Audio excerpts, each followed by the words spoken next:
the crossroads of human curiosity and exploitation lies one of the darkest chapters of European history, the era of human zoos.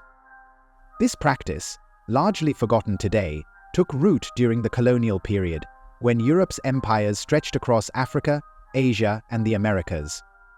Between the late 1800s and the early 1900s, millions flocked to see so-called exotic peoples displayed in zoos, fairs, and exhibitions, often framed as educational or scientific showcases. These exhibitions revealed as much about European attitudes as they did about the global systems of oppression that enabled them. The roots of human zoos can be traced to colonial exhibitions in the late 19th century. During this time, Europe was gripped by a wave of imperial expansion. Colonies across Africa and Asia were not just economic and political prizes, they were also sources of fascination and a way to display European dominance. Ethnographic displays began as part of larger exhibitions.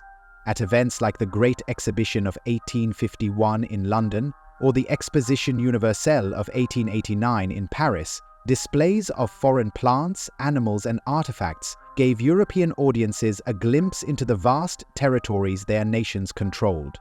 But soon, objects alone were not enough. Organizers began bringing people from colonized regions to perform, live, and sometimes even reenact aspects of their daily lives for curious crowds. One of the earliest and most infamous human zoos was organized by German entrepreneur Carl Hagenbeck in Hamburg in 1874. Hagenbeck, originally known for his animal shows, began staging ethnological exhibitions. He brought groups of indigenous people, such as the Sami from Scandinavia, Nubians from Sudan, and Zulu warriors from South Africa, to Europe, where they were displayed alongside exotic animals. Hagenbeck's exhibitions laid the foundation for human zoos across the continent. By the late 19th century, human zoos were widespread in major European cities. Paris, Berlin, Brussels, and London all hosted such exhibitions. These displays often featured individuals from Africa, particularly those from sub-Saharan regions. At the 1889 Exposition Universelle in Paris, visitors could explore a human zoo that included a recreated African village. Hundreds of men, women, and children from French colonies were brought to live in these constructed villages where they performed dances, rituals, and daily chores for onlookers. They were treated as living exhibits, confined to the recreated environments, and often forbidden to interact with the European public outside their designated roles. The 1897 World's Fair in Brussels also featured a Congo village, with over 250 Congolese people displayed as authentic representatives of King Leopold II's colony. Ironically, these people were being showcased at the same time that Leopold's regime was brutally exploiting the Congolese population, leading to millions of deaths in what became known as the Congo Free State atrocities. The popularity of human zoos was fueled by pseudo-scientific ideas of the time, particularly the notion of racial hierarchy. Anthropologists and scientists of the late 19th century promoted theories of social Darwinism, which argued that some races were more evolved than others. These exhibitions were presented as opportunities to study and compare races. Measurements, photographs, and even plaster casts of individuals' faces were taken to prove European superiority. People were often classified and labeled in ways that dehumanized them, reduced to curiosities for academic study or public amusement. Such theories weren't confined to fringe thinkers. They permeated mainstream culture. These ideas reinforced colonial attitudes, justifying the exploitation and subjugation of colonized peoples under the guise of bringing civilization. For those forced into these exhibitions, life was humiliating and grueling. Many were brought to Europe under false pretenses, believing they would be participating in cultural exchanges or earning significant money for their families. Instead, they often faced harsh conditions, poor treatment, and limited freedoms. In some cases, participants were treated little better than animals. Confined to cages or fenced enclosures, they were expected to perform rituals or dances multiple times a day, regardless of whether these activities were accurate representations of their culture. Health issues were common. Many of the exhibited individuals fell ill due to Europe's colder climate, lack of proper nutrition, and exposure to diseases for which they had no immunity. Tragically, some even died while on display, far from their homes and families. Though human zoos were widely popular, they were not without their critics. Early voices of opposition came from anti-colonial activists, religious leaders, and progressive thinkers who denounced the exploitation and dehumanization inherent in these displays. In the 1910s and 1920s, as awareness of colonial abuses grew, public sentiment began to shift. Anthropologists and scientists started to question the validity of racial hierarchy theories, and human zoos faced increasing scrutiny. By the mid-20th century, the practice had largely fallen out of favor, though echoes of its legacy remained in circuses, films, and other forms of popular culture. Today, the history of human zoos forces us to confront uncomfortable truths about colonialism, racism, and the dehumanization of entire peoples.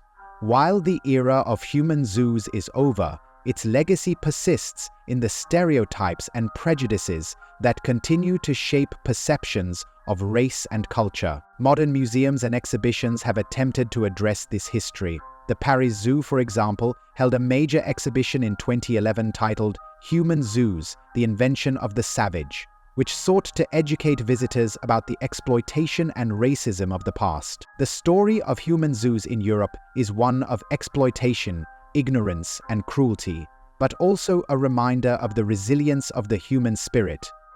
The people who were displayed in these dehumanizing exhibitions were not just victims, they were individuals with rich cultures, histories, and lives. As we reflect on this dark chapter in history, it becomes clear that the past is not as distant as we might think. The lessons of human zoos challenge us to question the narratives we accept, confront the inequalities we perpetuate, and strive toward a future where dignity and respect are extended to all. Many human zoos were marketed as educational experiences for the public. Organizers claimed these exhibitions were opportunities to teach Europeans about distant cultures and their primitive ways of life. This framing allowed the exploitation to appear socially acceptable while perpetuating racist ideologies. At the 1907 Colonial exhibition in Paris, organizers went beyond static displays and staged a human safari. Visitors could sit in canoes and pretend to be navigating African rivers while observing villagers performing in reconstructed settings. This dramatization added another layer of spectacle and dehumanization. Participants in human zoos were often forced to conform to European stereotypes about their culture. Even if their real lifestyles didn't match the displays, organizers demanded they perform exaggerated rituals or wear traditional clothing that was no longer common in their home countries. Authenticity was sacrificed to fit the colonial narrative. Uta Benga, a Congolese man, was famously exhibited at the St. Louis World's Fair in 1904 before being displayed in the Bronx Zoo in New York. He was placed in the monkey house alongside apes, reinforcing racist pseudo-science about evolutionary hierarchies. His story gained some public attention, and after being released, he tragically ended his life years later, unable to reconcile his experiences. Visitors at human zoos often behaved as though they were in an amusement park. People threw food, made loud remarks, and even taunted participants. This disrespect further dehumanized those on display, reducing them to objects of ridicule rather than human beings with dignity. Children were often included in these exhibits to appeal to visitors' emotions and reinforce the perception of exotic innocence. They were used as symbols of purity or primitivism and were made to act out daily life activities for entertainment. In some cases, scientists used participants in human zoos for physical and medical studies. These ranged from facial measurements to invasive procedures aimed at comparing races. These so-called studies often sought to justify racial hierarchies and perpetuate pseudo-scientific racism. While human zoos are often associated with African and Asian participants, indigenous people from Scandinavia, like the Sami, were also exhibited. They were shown in traditional clothing and portrayed as primitives from Europe's remote north. Their inclusion reflects the broad reach of these exploitative exhibitions. Colonial powers often competed to showcase the most exotic people and elaborate displays. France, Belgium, and Germany, in particular, sought to outdo each other in the grandeur of their human zoos. These displays became a way to demonstrate colonial dominance and wealth. Even during their height, human zoos faced criticism. Missionary groups, anti-slavery activists, and some early anthropologists spoke out against the practice, highlighting its exploitative and racist nature. Critics argued that these exhibitions stripped participants of their humanity and dignity. The sensationalism of human zoos influenced early cinema. Films featuring exaggerated depictions of exotic cultures often mirrored the stereotypes perpetuated by these exhibitions. The imagery of the savage in popular culture can trace its roots to these dehumanizing displays. Many participants in human zoos died while on display due to illness, malnutrition, and harsh conditions. They were rarely provided adequate health care or living arrangements, and their deaths were often treated as inconsequential by organizers. By the 1930s, attitudes toward human zoos began to change. However, the 1931 Paris Colonial exhibition still drew millions of visitors to see reconstructed villages with African, Asian, and Oceanic participants. The exhibition marked the twilight of the practice. As increasing global awareness of human rights made such displays more controversial, few participants left behind records of their experiences, as many were illiterate or denied the opportunity to tell their stories. This absence of first-hand accounts has contributed to the historical silence around the lived experiences of those exhibited. While human zoos no longer exist in their historical